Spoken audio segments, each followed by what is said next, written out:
Bienvenue, vous nous écoutez sur le www.radioalfayda.net.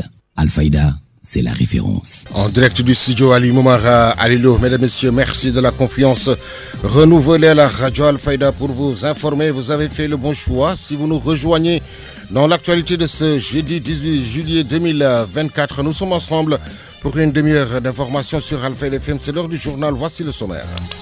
Série d'inondations dans la capitale du Saloum. Les années passent et la situation reste entière. La commune de Kahone reste confrontée à un réel problème d'assainissement avec les problèmes des canaux d'évacuation à ciel ouvert. Le collectif And Taxawu Kahone dénonce cette situation. Genre et foncier, une équation non encore résolue au Sénégal. Après Ndiabel, la commune de Tchombi a accueilli la responsable genre Association nationale des programmes de développement intégrés sur l'accès des femmes et des jeunes à la terre. Une perversion qui serait selon certains le fruit de l'accès non réglementé à Internet, le manque de surveillance et de restrictions. L'Internet constitue aujourd'hui un facteur de perversion chez les jeunes. Sur l'international RD Congo, 5 civils ont été tués à coups de manchette et par balle lors d'une attaque perpétrée par des présumés rebelles forces démocratiques alliées. Et puis sport, les dates de la nouvelle saison du championnat de football local sont connues. La Fédération sénégalaise de football a fait annonce ce jeudi. La revue de quotidien, dernière note de ce journal. Mesdames et messieurs, gardez votre confort d'écoute. Le développement, c'est dans une poignée de secondes. Le journal Serigne Moussa Kane. Devant ce micro, Kodosek Keneme assure les opérations techniques. Bonjour et bienvenue. Je vous l'annonce en titre hivernage après les fortes pluies enregistrées. La situation à Kaolack doit retenir l'attention des particulières du nouveau régime. À Kahone, les populations vivent le calvaire dans le quartier de Tchossan où les populations pataugent sous les eaux. Alassane Faye du collectif And Taxawu Kahone au téléphone avec Cheikh Tidiane Diagne. La situation actuelle, comme vous le saviez, la semaine passée, nous avons vécu un sort vraiment qui n'a pas été souhaité, vu l'inondation que tout le quartier de Tchossan et généralement la population de Kahone a vécu. Et comme vous le savez, cela a été dû à un débordement abusif d'une station Shell qui a été installée dans le quartier. Et cette station-là, vraiment, a totalement piétiné la grande canalisation qui était dans le quartier. Et malheureusement, toutes les eaux de la pluie ont pu déverser dans notre quartier. Et depuis lors, on a eu des démarches à faire. Toutes les autorités ont été venues pour régler définitivement cette situation. Mais à l'heure que je vous parle, on est en stand-by parce qu'il n'y a aucun avancement depuis les pas que les autorités avaient déjà mis sur place. Actuellement, comme vous le savez, c'est-à-dire c'est une question d'urgence. Vous savez, c'est une question de santé et c'est une question de sécurité. Et vraiment, nous ne pouvons pas rester comme ça depuis une semaine.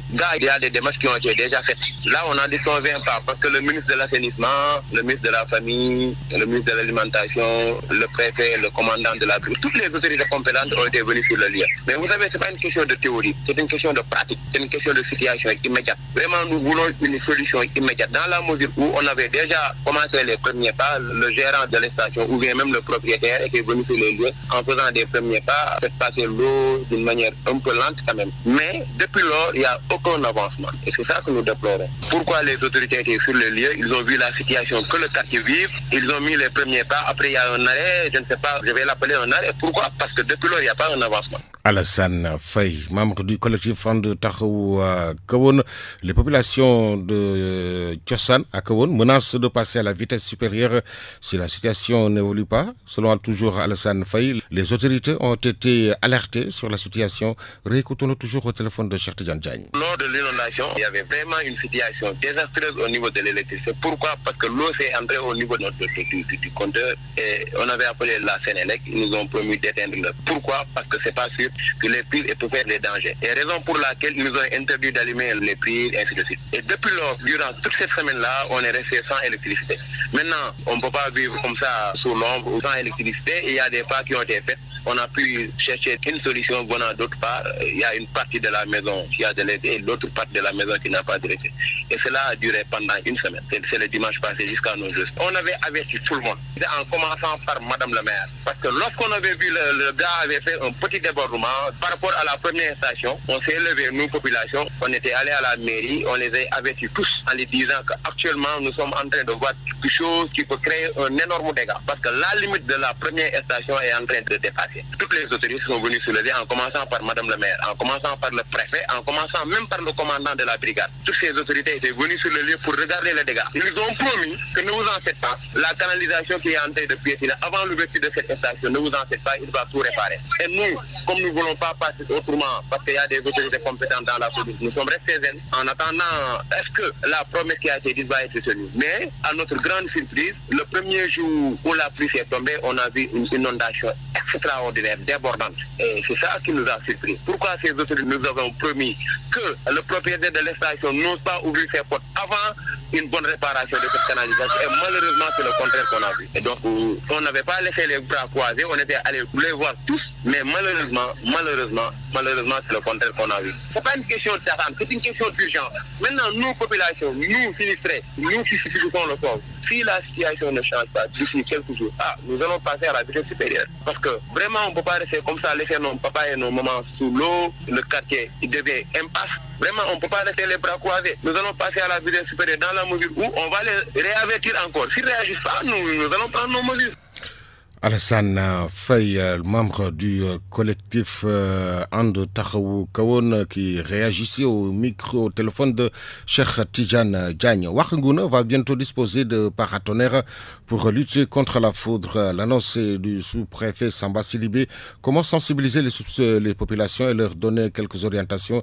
Il est joint au téléphone par Alioune Badara Diop. Effectivement, le gouvernement du Sénégal a pris les devants, a pris également des mesures un peu pour installer des paratonnerres donc dans certains endroits du pays, et cet arrondissement également n'est pas en reste. Donc pour dire encore une fois qu'effectivement chaque année c'est des choses donc qui se préparent un peu pour parer donc certaines éventualités. Bon, maintenant par rapport à la fonctionnalité donc des paratonnerres, je pense que après leur installation, les techniciens également contrôlent ou bien vérifient même véritablement aussi leur fonctionnalité, et c'est leur fonctionnalité effectivement qui sanctionne la production aussi d'un procès verbal. Donc bien entendu signé par le chef de village qui abrite l'infrastructure, le maire également de la commune, mais aussi le sous-préfet de l'arrondissement. Je pense que vous allez me permettre véritablement de faire un appel, une sensibilisation donc à l'endroit de la population. En pareille circonstance, donc en ce qui concerne les personnes, je pense qu'il est souhaitable, il est demandé, il est conseillé véritablement aussi d'éviter en cas de pluie de se mettre sous les arbres. Il est conseillé véritablement aussi de ne pas se déplacer sous la pluie. C'est ce pourquoi j'en appelle véritablement aussi à la conscience de la population. En cas de pluie, de rester chez soi et d'éviter véritablement également des matériaux faits en fer, des matériaux faits en tôle, en zinc, quelque chose comme ça. Surtout aussi le téléphone portable. Vous suivez le journal. Sur Alfayda FM 90.1, vous nous suivez également sur le www.radioalfayda.net. L'info se poursuit. L'ONG Institut Mozdahir International, en partenariat avec l'AMS, a organisé une campagne médicale gratuite dans la commune de Bonkoto. Au total, 600 personnes ont été consultées. Docteur Damsek au micro de Babacar Diouf. L'AMS est constitué de jeunes étudiants de médecine qui ont deux volontés, c'est-à-dire le domaine pédagogique et le domaine social. Pourquoi le social? Parce qu'on s'est dit que chaque jeune doit participer à développer son pays. Et comme nous sommes des jeunes qui sont axés dans le domaine médical, nous pouvons participer au développement de notre pays en aidant la population en ce qui améliore leur santé. Raison pour laquelle, lorsque on nous avait contacté pour faire une consultation médicale ici, nous avons accepté à bras ouverts. Comme l'a si bien dit le président, plus de 600 personnes ont été consultées avec les spécialités qu'on avait. Nous avions eu la pédiatrie, la gynéco, l'ophtalmo, la consultation générale, la gériatrie. Et durant ces 2 jours, non seulement nous avons eu à consulter plus de 600 personnes, mais également beaucoup de pathologies ont été répertoriées. Certains de ces cas nécessitent un long suivi et que d'ailleurs même le suivi sera fait très prochainement parce que les numéros ont été laissés ici avec les contacts qui ont été déjà pris. Mais globalement, on dira que dans cette zone, on rencontre très fréquemment les pathologies comme les terrains en quelque sorte, comme l'hypertension artérielle qui est très fréquent dans cette zone. Et d'ailleurs même plusieurs personnes ont été référées et d'autres seront suivies également pour ça. En dehors de l'hypertension artérielle, nous avons le diabète. Nous avons les 2 types de diabète, notamment le diabète de type 1 et également le diabète de type 2 qui sont très fréquentes dans cette zone. En dehors du diabète et de l'hypertension, il y a également les lombosciatalgies qui sont très fréquentes. Les arthroses qui sont également très fréquentes. Chez les dames également, on a noté beaucoup d'infections vaginales. Peut-être le gynéco, s'il a le temps, il fera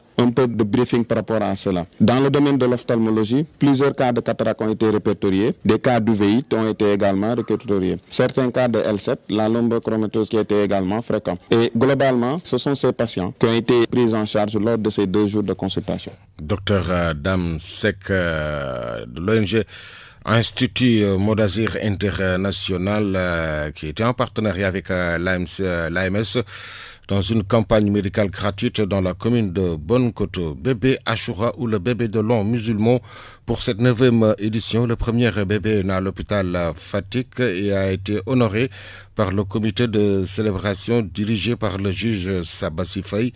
La réaction de la sage-femme au micro de Mamouali Seck.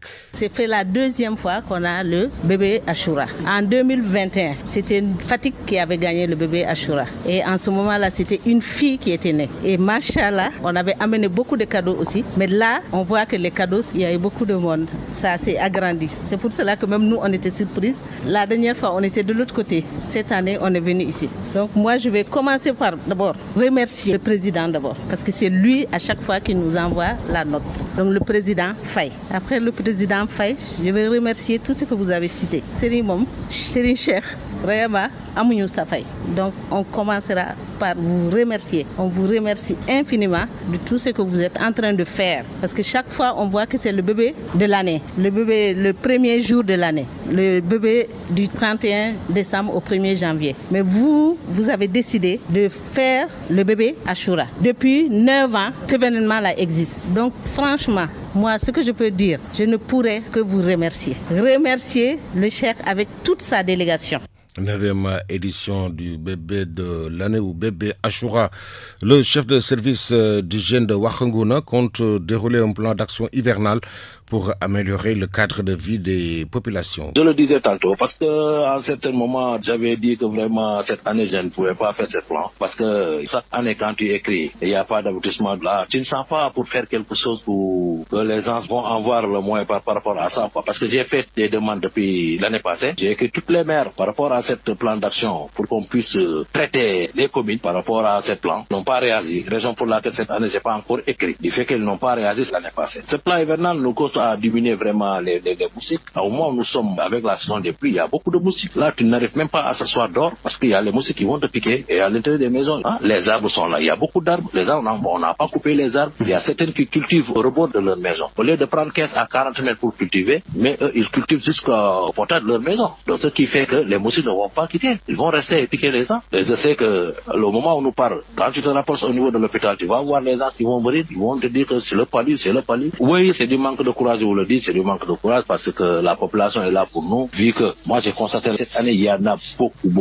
On n'a pas encore débuté l'hivernage. Ça, on est à goutte comme ça. En tant que technicien, nous on écrit, on les donne. Oui, on a un manque de moyens parce que depuis que je suis là, il n'y a aucun maire qui est venu me voir ici dans mon service. Dans le budget, le service d'hygiène est dedans. Normalement, le service d'hygiène devrait avoir quelque chose pour la désinfection de tous les communes, mais on ne voit rien jusqu'à présent. Donc, raison pour laquelle moi, je maintiens tout le temps mes propos au niveau de mon brigade. Je travaille, quand je descends, je fais ce que je fais, donc avec le peu de moyens que j'ai, donc je me débrouille avec ça. Bara Djedjou, le chef de service d'hygiène de Ouarghouna, améliorer le cadre de vie des populations au téléphone de Cheikh Tidiane Diagne. Si vous nous rejoignez dans l'actualité de ce jeudi 18 juillet 2024, bientôt 12h13 à Tchombi. Vous suivez le journal. L'accès au foncier agricole par les jeunes et les femmes au Sénégal. Après Ndiabel, la responsable genre Association nationale des programmes de développement intégré, Ngone Diop était à Tchombi pour sensibiliser les cibles mobiles. L'objectif de cette rencontre est de sensibiliser les cibles disons mobiles, parce que des fois, comme on dit, la femme peut aller se marier ou divorcer et c'est ça qui pose des fois des problèmes. Donc aujourd'hui, nous sommes là pour sensibiliser les jeunes et les femmes sur leur accès à la terre. Les difficultés résident surtout sur le poids de la tradition, parce qu'aujourd'hui, la Constitution permet à la femme d'avoir accès à la terre, de même que les jeunes. L'islam aussi, même chose, mais la tradition pose problème. Aujourd'hui, au niveau des communes, au niveau du monde rural. Nous attendons des autorités locales qu'elles sensibilisent davantage à travers la commission domaniale, les principaux concernés, que ce soit les chefs de village, les autorités coutumières, mais aussi les femmes, pour qu'elles aient l'habitude de faire des demandes de délibération, mais aussi de suivre les procédures nécessaires pour l'obtention du foncier. À l'État surtout de revoir les réformes, de faire des réformes, parce qu'on a vu que c'est difficile. Par exemple, les femmes qui sont en deuil, 3 mois après, c'est difficile pour une femme de sortir de sa maison et de dire que je vais aller à la mairie pour régulariser les lopins de terre laissés par mon mari. Donc tout ça là, ça pose des problèmes. Donc à l'État de revoir cette durée-là pour que ça soit plus allégeant pour elle. Après Ndiébel et Tchombi, direction Dia, la commune de Dia, pour aussi une même activité de sensibilisation sur le foncier par rapport aux jeunes et aux femmes aussi. Pour un accès équitable et sécurisé à la terre de Tchombi, un mémorandum a été déposé. Fatou Diouf, présidente des femmes de Tchombi, au micro de Cheikh Tidiane Diagne. Mémorandum des femmes et des jeunes ruraux de la commune de Tchombi pour un accès équitable et sécurisé à la terre. Nous, femmes et jeunes producteurs de la commune de Tchombi, sommes réunis ce jour à la mairie de Tchombi dans le département de Kaolack à l'occasion de cette journée de plaidoyer pour l'accès sécurisé des femmes et des jeunes et la terre en présence des adjoints de maire de Tchombi, de la commune, domicile de CPDT de Kaolack, des présidentes des GPF, des villages de Tchombi, des chefs de village, avant d'échanger sur la problématique de l'accès des femmes de la commune de Tchombi à la terre. Nous déclarons ce qui suit. Considérant que la terre est la principale source de sa survie et de la richesse des communautés locales, car le premier facteur de production pour ce dernier. Considérant la part importante de jeunes de la population sénégalaise, 75% de la population, à nous 35 ans. Et tester des femmes rurales dans le bien-être des familles et l'atteinte de l'autosuffisance et de la sécurité alimentaire au Sénégal, car elle constitue 68% de la force de travail en milieu agricole. Fatou Diouf, présidente des femmes de Tchombi, qui réagissait au micro de Cheikh Tidiane Diagne. Le président du conseil communal de la jeunesse de Tchombi, Ousmane Diouf, se revient sur les actions de plaidoyerie qui sont menées pour sensibiliser leurs parents sur l'accès à la terre.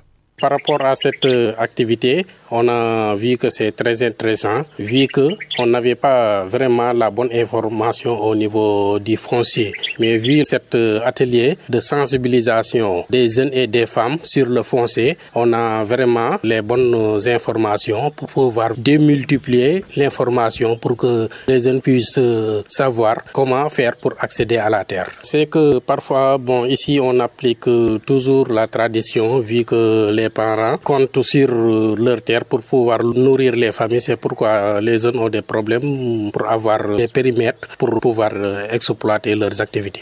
Ça diminue vraiment l'emploi des jeunes vu qu'ils ne peuvent pas avoir des terres pour pouvoir dérouler leur activité. Oui, on a des activités de plaidoyerie qu'on fait vraiment avec la mairie, mais également devant les parents pour des sensibilisations pour qu'ils puissent vraiment donner les sens aux jeunes pour qu'ils puissent exploiter leur sens. Le président du conseil communal de la jeunesse de Tchombi, venu représenter le maire, le 3e adjoint au maire de la commune de Tchombi, Mamadou Diouf, est revenu sur l'importance de cet atelier. Le foncier est un enjeu de taille et l'accès à la terre constitue un véritable problème. Il est ici au micro de Cheikh Tidiane Diagne. L'Association nationale des programmes de développement intégré qui a voulu aujourd'hui nous faire un atelier sur la sensibilisation des jeunes et des femmes sur l'accès sécurisé à la terre. Le contexte actuel aussi est favorable par rapport à cet atelier parce qu'aujourd'hui, tout le monde sait que la terre, l'accès à la terre constitue un véritable problème. Le foncier aujourd'hui est un enjeu de taille qui fait que les conseillers, les groupements de femmes, les jeunes, bref, toute la population a besoin de savoir les tenants et les aboutissants des affaires foncières. Ce mémorandum, je viens d'être au courant de ça. Mais ce que je peux dire, c'est que malheureusement, nous sommes dans une zone où la terre est pratiquement gérée par la famille. C'est des exploitations familiales. Et c'est rare aussi de voir une femme ou bien un jeune faire une demande d'affectation de terre à la mairie. Ce mémorandum, c'est vrai, c'est pour qu'ils puissent accéder au foncier. Mais je pense que le plus important, c'est de formuler des demandes d'affectation. Parce que la mairie affecte par délibération. Et il y a aussi des dossiers à fournir pour avoir une affectation. Et je pense que les dossiers là, on peut les citer. C'est une demande manuscrite signée par le demandeur, adressée au maire de la commune. Il y a aussi un extrait de délimitation de la parcelle ou bien de la superficie que vous voulez exploiter, plus la photocopie de votre pièce. Bon, si c'est un groupement, un GIE, il faut le document attestant la reconnaissance juridique du GIE ou bien de l'entreprise individuelle. Donc c'est là, si nous l'avons reçu, nous la registrons et nous instruisons la commission domaniale pour faire une visite de site et faire un rapport. Et c'est à la suite de ce rapport que le conseil municipal va se prononcer pour l'affectation ou bien la désaffectation de ces superficies. Vous suivez le journal. Sur la 90.1, émettons depuis Médine Baye, Imaboul Cheikh Imam Hassan Sissé, Studio Ali Momara Alilo. L'info se poursuit sur la référence. Même s'il constitue un outil incontournable de communication, n'empêche l'Internet impacte négativement sur l'éducation des Sénégalais. Suivons le reportage de Ngoné Ndiaye.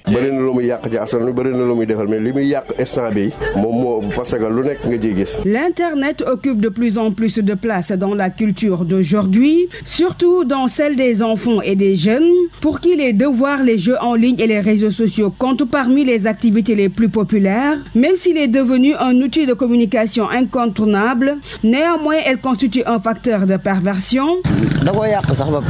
Pour l'instant xalé yi jël nañ langage bo xamanteni da lay leer na ci internet bi lañ ko jëlé da ngay wax ak sa papa sax di wax bo xamanteni da lay leer ne mag ñi ñemuñu won lolu suñu jamono. D'abord le manque commun relatif à la bonne façon d'aborder l'éducation lorsqu'ils s'expriment ou sont actifs en ligne constitue un réel problème.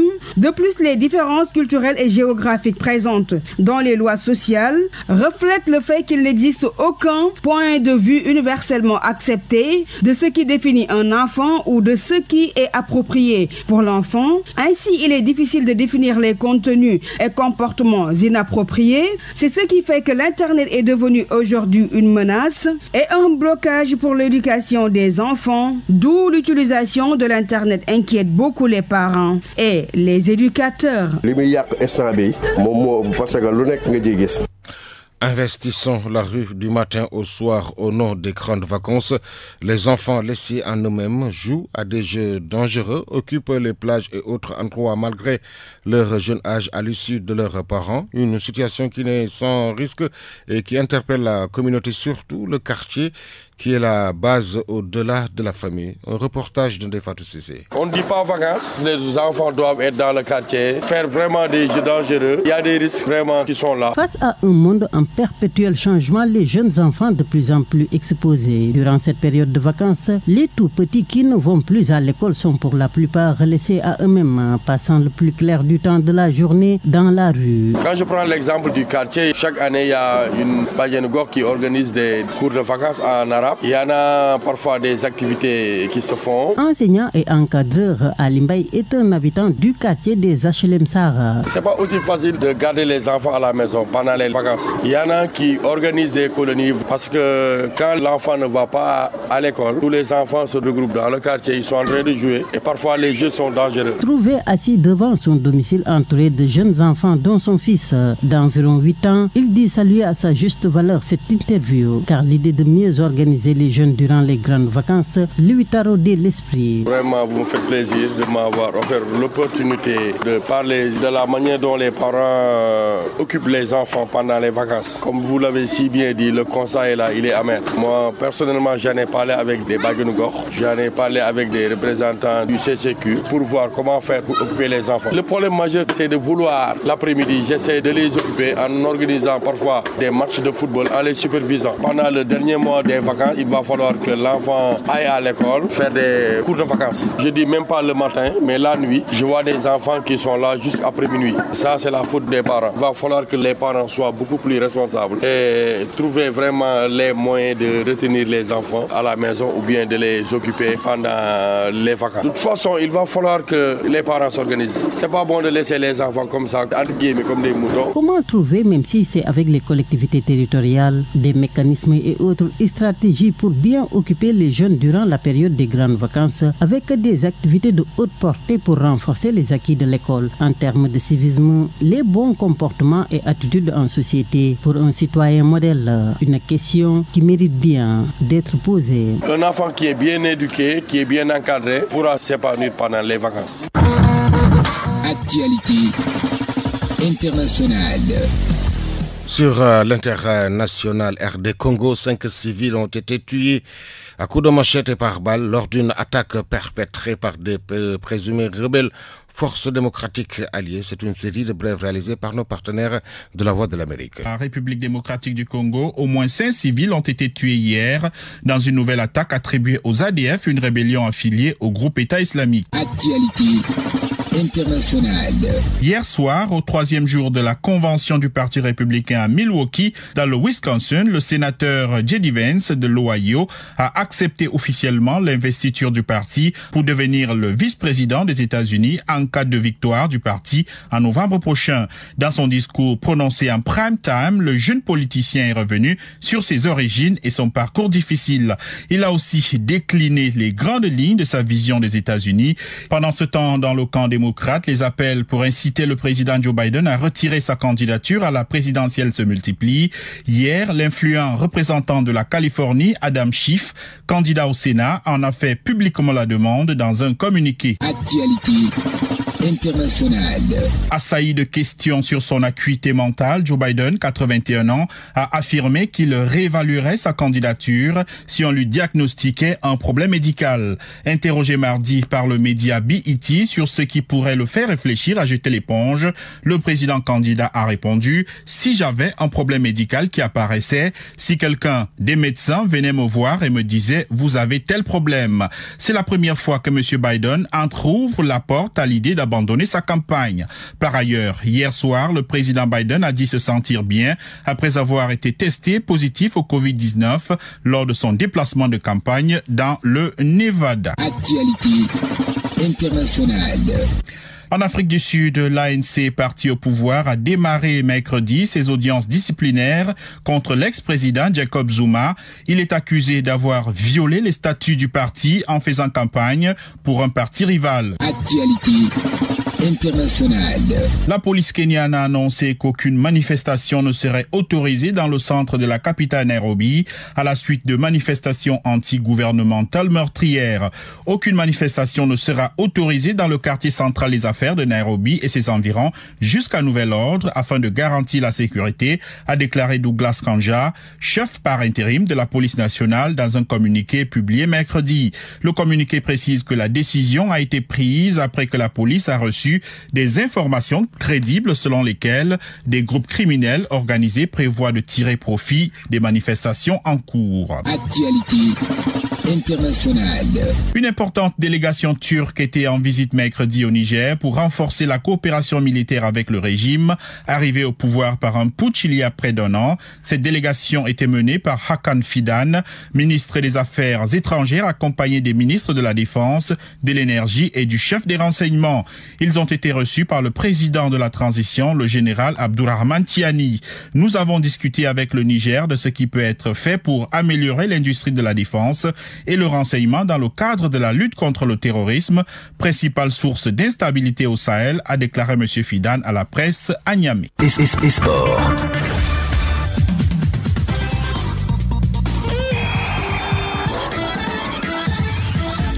– 12h28 à Dakar Arena, une page sportive que nous ouvrons avec du basket. Demi-finale Coupe du Sénégal chez les hommes. L'AS Douane s'impose dans la première manche face au Duc, 59-36. Chez les dames, l'AS Ville de Dakar écrase Bop, 73-34 et prend une bonne option pour la phase retour. Football chez nous, la date de démarrage de la saison est prévue le 30 septembre 2024. La saison sportive 2024-2025 prendra fin le 15 juin 2025. Selon le président de la Fédération sénégalaise de football, Beach, ce que la fédération a confirmé également les dates pour la double confrontation entre la Guinée et le Sénégal, comptant pour les éliminatoires de la CAN 2024.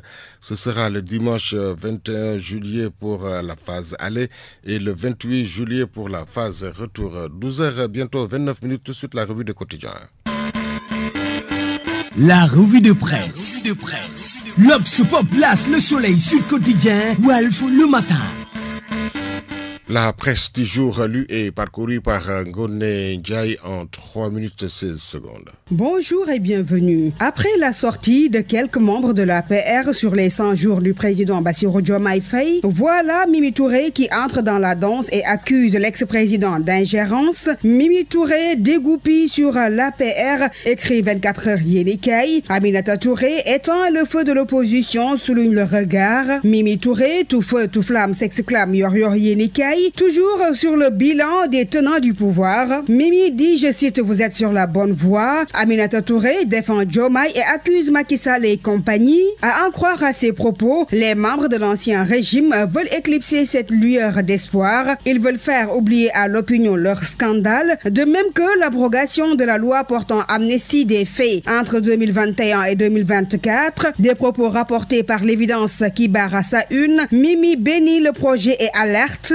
Problème de double fonction de Macky, président de l'APR et envoyé spécial du 4P. Dissolution de l'Assemblée nationale, les 100 milliards du Covid-19. Mimi Touré fait feu de tout bois, informe Sud du Quotidien. Et puis toujours de la politique, gouvernance. Le fossé se creuse entre le pouvoir et l'opposition. Un clash inévitable, s'exclame la critique. Dans l'Info Quotidien, les djambars contre le populisme. Les cadres de Gumsa Bop exigent la lumière sur les 5 dossiers les plus brûlants. Face à la presse, ils ont également demandé la suppression des fonds communs. S'intéressant à la rupture de l'opposition, le quotidien commente le sujet. Bougane et Bokoum occupent le terrain. Les candidats à la présidentielle toujours dans le comment. Le journal titre avec un jeu de mots. Enquête de leadership. L'opposition s'envoie. Abordons le même sujet. Walfadjri Quotidien affiche en première page les photos de Malick Gakou, Idi, Khalifa et Déthié. Silence des ténors de l'opposition face au pouvoir.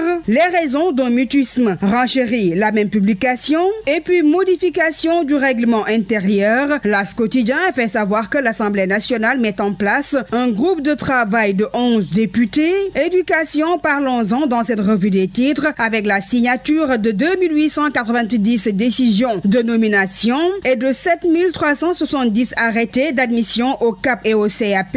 Les directeurs d'école applaudissent Guirassy, relaye toujours l'As Quotidien. La bonne note des directeurs d'école du Sénégal affiche Direct News. L'Éveil Quotidien note de son côté carrière des enseignants. L'État du Sénégal accélère les arrêtés. Litige foncier acquiesce les occupants de Mbour 4. Souhaite une levée de la suspension des activités sur leur site, nous renseigne le quotidien Le Regard. Pendant ce temps relatif aux autorisations légales d'attribution des parcelles du site Super Plateau, le collectif des jeunes de Ouakam s'en ouvre à Djaraf Youssou Ndoye pour donner les terrains aux ayants droit, écrit Le Républicain. Terminons en sport avec une discipline bien de chez nous. Lutte avec frappe combat, Balagay numéro 2 Tafatine, prévu dimanche prochain. Tribune Sport parle ce matin d'une revanche décisive. C'était tout pour la revue des titres. Merci de l'avoir suivi et très bonne lecture. 12h32, c'est la fin de cette édition. Merci à Kodusek Keneme qui en a assuré la partie technique. Merci à toute l'équipe qui a permis à sa réalisation.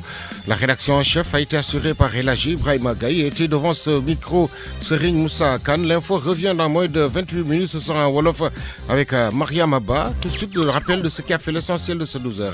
Série d'inondations dans la capitale du Saloum. Les années passent et la situation reste entière. La commune de Kahone reste confrontée à un réel problème d'assainissement avec les problèmes des canaux d'évacuation à ciel ouvert. Le collectif Ande Tahaou Kahone dénonce cette situation. Genre et foncier, une équation non encore résolue au Sénégal. Après Niabel, la commune de Tchombi a accueilli la responsable genre association nationale des programmes de développement intégrés sur l'accès des femmes et des jeunes à la terre. Une perversion qui serait, selon certains, le fruit de l'accès non réglementé à Internet, le manque de surveillance et de restrictions. L'Internet constitue aujourd'hui un facteur de perversion chez les jeunes. En seconde partie, vous avez suivi l'actualité internationale, la page sportive et la revue de quotidien. Mesdames et messieurs, merci de nous avoir accueillis dans l'intimité de chez vous. Excellente suite de programme sur la 90.1. Le journal Serigne Moussa Kane.